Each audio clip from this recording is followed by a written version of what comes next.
What's up, world? Ep.3 from the Universal Hustle Podcast. Today's guest is not only a pit master, but also a local mechanic that can get your car from A to Z. Let's welcome Roy Washington.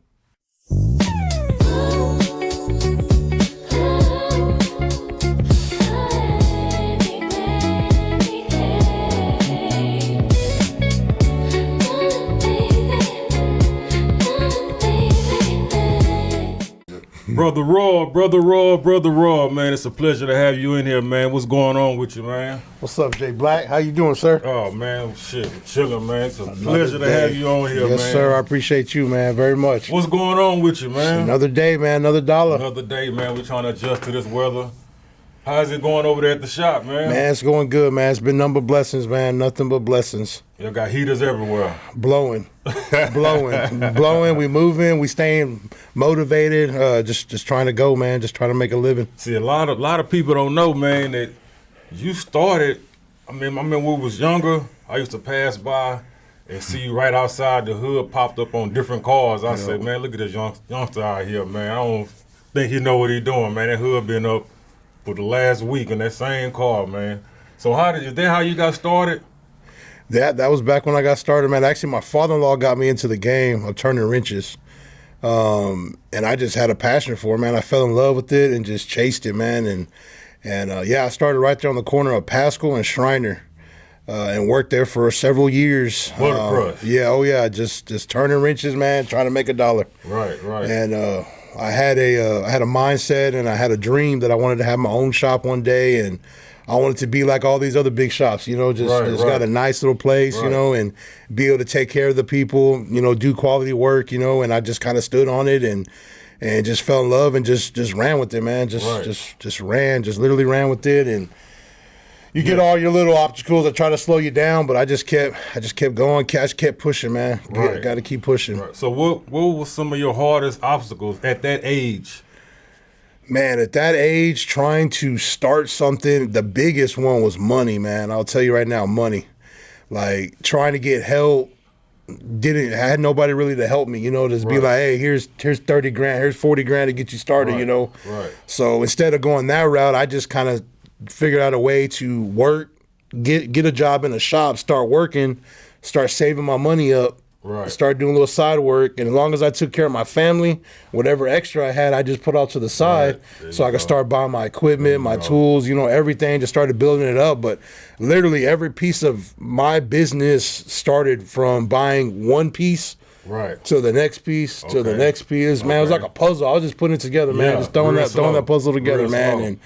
And it was tough, man. I'll tell you, man, it was tough. It was tough trying to do that and support my family, to make sure my family was taken care of. And that's always been something that I've always will do, is make sure my family comes first, Right. And that's in anybody. I don't care what it is. Family's got to come first, man. Right. I know your job feeds your family, but you got to make sure your family's taken care of, know, and business can get you kind of trapped up in it, man, and you get so trapped up in your business that you take care of your bills and you take care of the financial stuff, but you need to take care of your family too. Right. Like, they need attention. At the end of the day.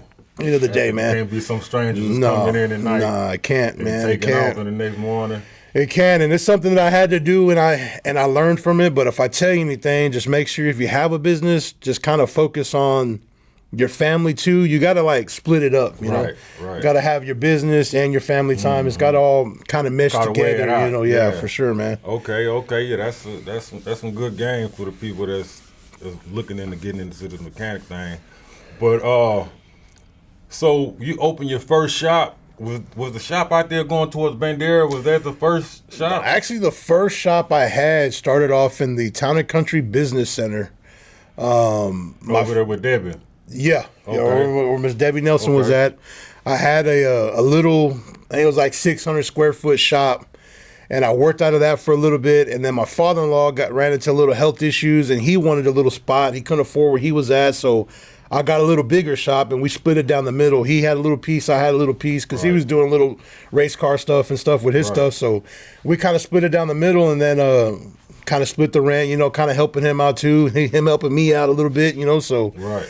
But I always had I always kept my full-time job while I was doing that. Oh, okay. I actually worked at another shop in town for about 8 years. Right. And that's where I got knowledge, watch how the systems are run, catch a game, Right. I mean, and that's why I just soaked in as much as I could from other technicians, from other service writers. I just took all that stuff in, because that's one thing that my dad taught me from being little is it don't matter what anybody tells you, just listen. Take the advice. If it's good advice, it's good advice. If it's not, it don't matter what it is, just take it in. Right. And if it needs to come out the other year, it needs to come out the other year. But the other stuff gets trapped up in your brain, and you figure out how to make that stuff work. Yeah, exactly. Yeah. So that's just how I chased it. But I actually started off in Town and Country Business Center.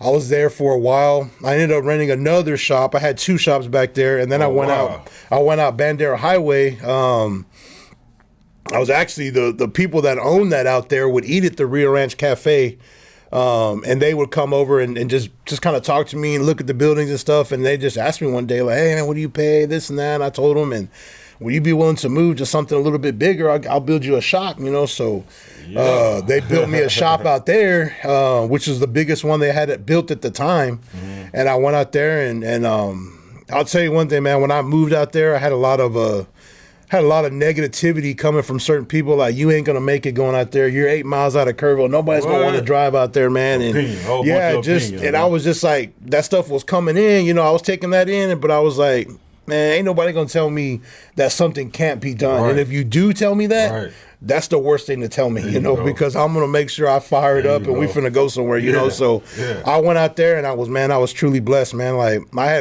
was drawing people from Bandera, Pipe Creek, from all over the place coming in, and doing it. And then when I came back into Kerrville, you get you just came back to Kerrville because you couldn't make it out there. No, I came back to Kerrville because I had a bigger opportunity to get a bigger shop in town, Right. And I will say, being out that far was a little it was like, it's country out there for one, which I love the country, but it was too quiet, man. There was I would have my daily customers come by and drink some coffee and just give me, just talk to me, out there I didn't have it as much, because there was a little drive out. And so when I moved back into town, I had started getting my, customers coming by just to drink some coffee and just chat, just have a good time, Right.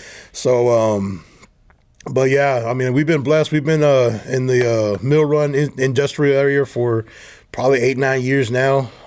Got my front location where we do exhaust, and we do some of the smaller stuff up in the front area, and then in the back is where we do more of the heavy line stuff. Okay, so y'all do exhaust also? We do exhaust, man. We do exhaust, full exhaust, custom exhaust. We bend everything in house. Nothing is pre-bent unless the customer really wants a pre-bent kit. We'll do it. But more likely, we try to focus on more of the custom stuff. So you went from Pascal to Town and Country to Bandera. Yeah. So now you're rolling with a full-fledged shop. Yeah, we're full blown now, and we do everything in house. Alignments.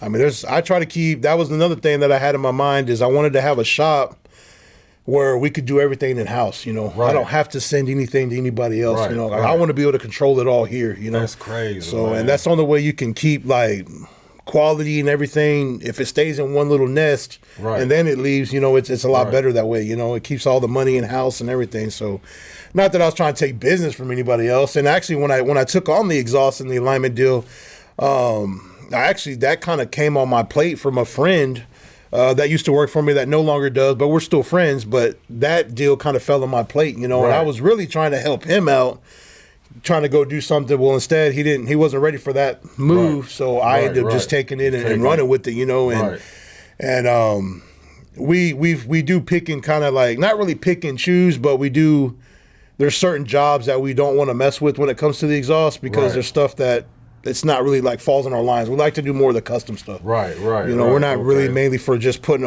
we'll put a muffler on, but really we want to do complete kits. That's really what we want to do. So. Gotcha. Man, that I mean, I know from experience how good a quality work you done. You, your mechanics, your secretaries, everybody is good people, family, and me personally.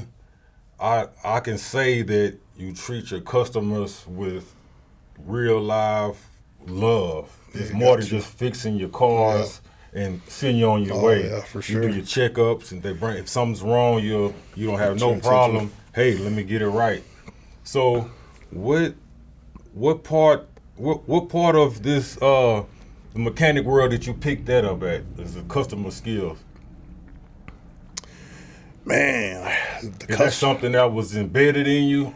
Always had a heart for making sure everybody was right? Or I was think it that's come just with your business. Or?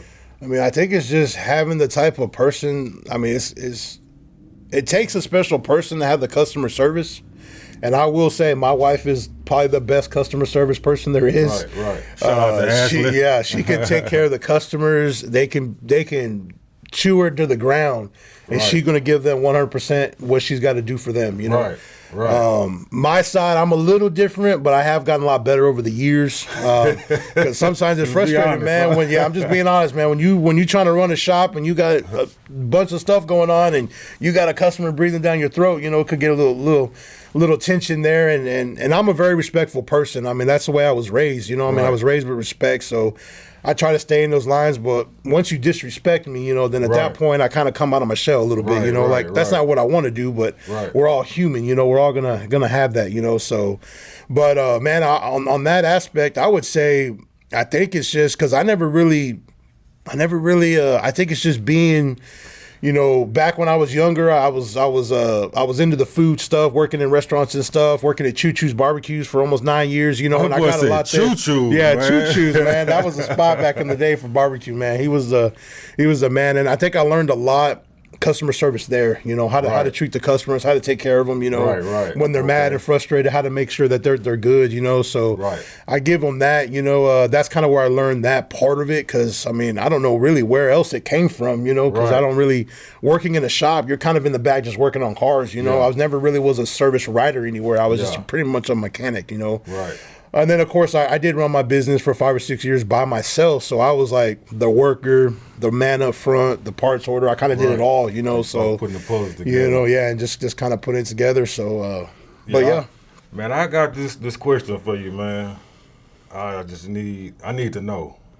And I know you got highly mad respect for this truck, man. But what's going on with Big Red? Old Red. Old Red. Yeah, Old Red. Yeah, that truck's got it's some kind of sentimental value. I got a lot of man. sentimental value for that truck, man. I actually bought that truck from a good customer of mine, Chris Conley. And Chris is a great guy. He's been an awesome customer. He's always supported me in any kind of way. But we actually built that truck. He bought it. We did a bunch of stuff to it for him. And I always told him, I said, if you ever want to sell this truck, man, let me know.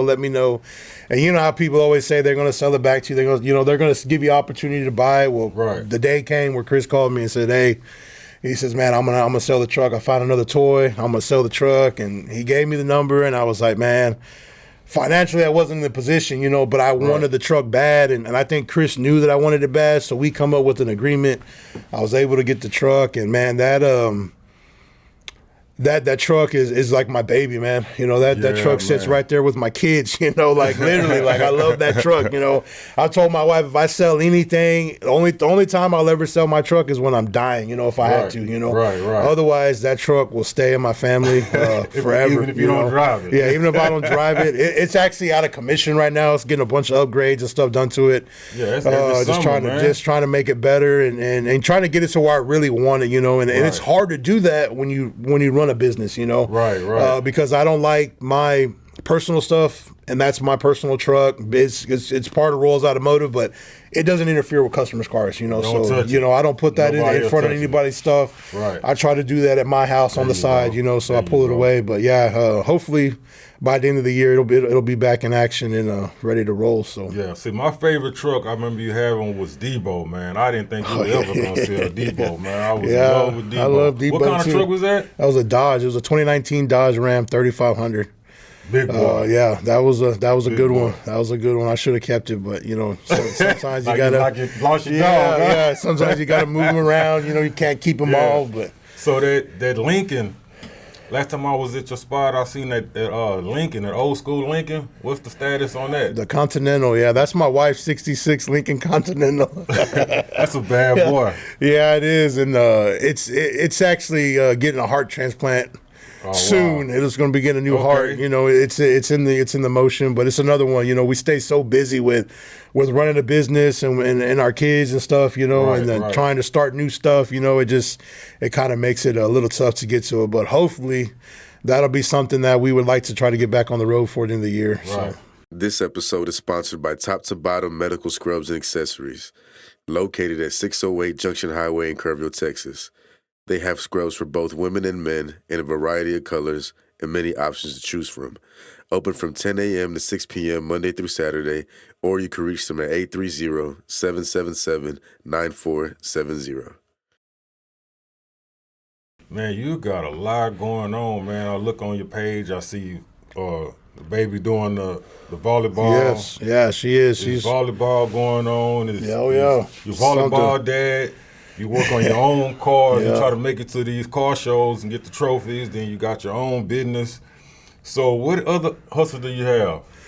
So we just purchased a food trailer. A food trailer. Yeah. Okay. So we're fixing to we're in the right now the process of trying to get it all in line for our regulations and stuff we got to do. But yeah, we got a food trailer coming soon. What are y'all planning on selling? So it's going to be a mixture of things. It's going to be we don't know exactly like the menu yet. Oh, okay. Well, we don't have to dig too deep. Yeah, we don't want to dig too deep because I don't know direction. I just know we have the trailer, and we have all that in the works. So hopefully within the next month, I would say 2 months, hopefully it'll be ready to roll. Grand opening. You know, grand opening. We'll be set up. We're also going to do private caterings, and we're going to try to do like events and stuff. So, so we're going to be there. Congratulations on that, man. Yeah, I appreciate that. I appreciate that. I mean, it's something about having multiple hustles, man. I mean, if one gets slow, the other one gonna cater to that. And I mean, it seems like you'll never be broke. Yeah, no. And I actually step back on that a little bit. That's advice that I got from you. Right. You told me that years ago, man, about the eggs, having them in a basket and kind of moving them around. And if this basket over here ain't producing, then you take them eggs and you just stick them in this other basket and build it up. You know, so that was some true advice. You know, that I will say. And man, I appreciate all those conversations that we had because we have some good ones about business stuff. You know, I mean, if anybody's in anything about business, Jay Black is the guy, man. He's got plenty of advice for you. Man, just sit there and watch his hustle. You know, I mean, watch where you came from. You know, and all the stuff you've been through in your life. You know, just to see where you're at today is a blessing, man. So definitely all share the same stories. Yeah, it's crazy how everything is pretty much the same. It's just in different areas. You know, right. And a lot of people, man, they don't know. I mean, the events we throw as Bateville and Custom Hillboy Entertainment podcast, a lot of it comes from this man right here, man. We gotta support this each man other, right. We have a whole team of sponsors that I mean, they call me sometime. Hey, it's coming around that time of the year. Yeah. Hey, we're doing something. We're doing something, whether it's eggs or whatever. And man, I appreciate that. Oh man. yeah, I got you, man. I told you that from day one, man. I'm right here. The rest of the team, man. Everybody who's helped everybody, you know, that's what we're here for, man. And when it comes to them kids, man, anything for a kid is guaranteed, man. I promise you, like anything if they involved, I'm there, you know. So if I'm not there physically, I'm gonna be there, you know, helping in some kind of way, you know, if it's buying food or cash having you some money for it or whatever, you know. So it's just one of those deals, man. Real deal. I sure appreciate it. Yeah, for sure. So this is another weird question, man. We back to the mechanic. We back to the shop. Yeah, we're dropping back to the shop. Back to the shop. So if let's just say a hurricane came and blew the shop down, and you get up the next morning and head to the shop, what 3 tools would you be looking for? Or would you be hoping to be there? Man, these days, in the times that we're in now, it would be like a lot of my electronic scanners and my equipment that help me diagnose. Right. You know, like my wrenches and my ratchets and all that. I mean, I would be hurt because I got a lot of tools that are like they mean something to me, you know. Right, like right. that wrench over there may not mean something to somebody. That toolbox might not mean something to somebody, but that toolbox has a meaning to me. The wrenches have meanings to me, Been you know. down Like since day one. yeah, they got meanings, you know. So I get attached to certain things, and when it comes to like stuff that and I learned to appreciate stuff that you work for, man, because that Right. stuff wasn't just given to me, you know. Like Right. I literally had to bust my knuckles and hands to get Right. that stuff, you know. So, but I would say on that part, man, if it was to hit now, man, I'd be digging for that scanner and that scanner. laptop, you know, Right. because without those pieces of equipment, man. I'm not gonna say you could not diagnose a vehicle these days, but man, without them electronics, man, Right. it'd be a whole nother world, man. The game has changed. man, You used yeah. to be able to just hear it Yeah. and say, oh, no, that's the Yeah, hear it, that's Cadillac feel it, convertible. you know, yeah. But now it's Right. a whole nother level, man. It's Yeah, crazy, a lot of advancements. Yes. So how did you adjust to that? man. It was just investing money, you know, into the equipment. Taking some classes, some extra courses, you know, sending the text to extra courses, you know, learning stuff. I mean, it was just that's so important these days is the schooling, you know, because there's guys out there that know it and are willing to teach it, you know. Right, but it's so right. important, but at the same time, it's so hard to just stop what you're doing to go to it too. But you got to make the time, you know? Right. So investing into equipment is like the biggest thing now. You know, it's all about Right. spending the money on the equipment, because if you don't have the equipment, then you can't do it. Or if you don't have the stuff to recalibrate stuff or reflash stuff, then you got to send it to somebody else, and then there's that money going out the door. You know, so Right, if you can right. invest it into your own business. So that, yeah, go ahead. But yeah, it makes it totally different these days. You know, it's not so easy for like what they say a shade tree mechanic just to start Yeah. turning wrenches. You know, Right, like right. it's not like that on these new cars. You know, the older ones, yeah, you can still do that, but on these new stuff, man, you got to be real careful on what you touch and what you do, because you can mess somebody's car up. You know, Right. it costs you lots of money. So So on those battery operated cars, when the first one pulled up to your shop, what was your feeling? man, Back to the Future. This you- mug needs to go. Did you Yeah. turn it around, or did Man. you kind of? We'll work on them a little bit, but I will be honest with you, man. I don't. That's a whole nother level of the game too. Right. You know, that EV stuff is a whole nother level. You know, I mean, that electronic stuff, and I'm not gonna say I don't want to learn it, but man, I kind of feel like Go to Jim Barton down the street, Yeah, man. They'll like- take care of you. I got a food trailer coming, you know, like I want to have a barbecue trailer one day, you know, like I got a different, you know, the technology into the food world is there, but not like it is in Right. the mechanical world, you know, Right, like right. that's why people like cry about like, oh, you charge so much and you charge this. Well, once you set into a shop and realize what it costs to actually have a shop, Right. like it's not just no little $1,000 a month. You're talking Right. thousands and thousands Right. of dollars every month for Right. technology. You got insurance. You got rent. You got all this stuff that adds up. So when people talk about prices, why they so high, well, I mean, technology just keeps going up. Right. You know what I mean? I told a guy the other day, I said, man, go to the grocery store and tell me how much a gallon of milk and a dozen eggs cost. Right. I said, how much? That's double the price, right? And Right. sometimes triple the price, right? Right. I say, so what do you think about in the mechanical field? You know, it's the same thing. That stuff just trickles down to everybody. You Yeah, know? I had a discussion with a guy last week. Matter of fact, I mean, we paid these microphones cost. Yeah. All four of those cameras cost. The lights cost. It costs for the software to do our editing.